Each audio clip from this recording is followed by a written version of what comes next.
host USA Today Sports' Lorenzo Reyes breaks down what Patriots could be hunting for in the upcoming NFL Draft.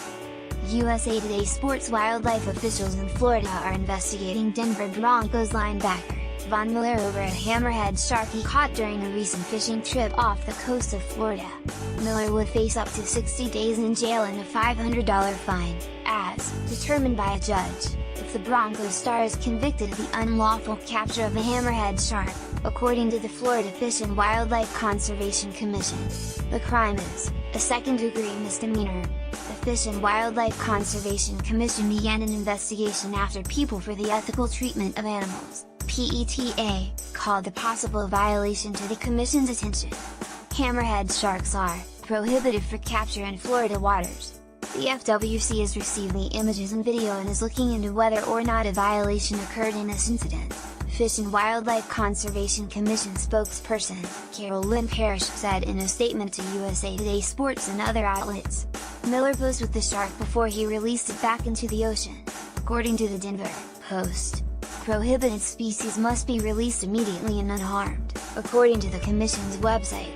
The site also states that photographs or measuring of the species can be done, but only during the act of release, and should not delay release in any way. Not every encounter with the shark is intentional or wanted, states the Commission's website, which provides detailed information for the proper handling and release of a shark. The hammerhead shark is particularly sensitive to capture stress, said Stephanie Bell, Senior Director of PETA's Cruelty Investigations Department. So when these animals are caught and released, they frequently die, Bell told USA Today Sports. Bell said photos of the incident she has seen indicate the shark was bloody and had been dragged onto a boat in violation of state regulations.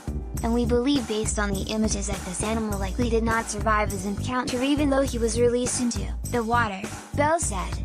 These hooked animals, even when it's unintentional, they endure pretty serious physical injuries. Their flesh and their cartilage can rip. They start suffocating when they're dragged out of the water.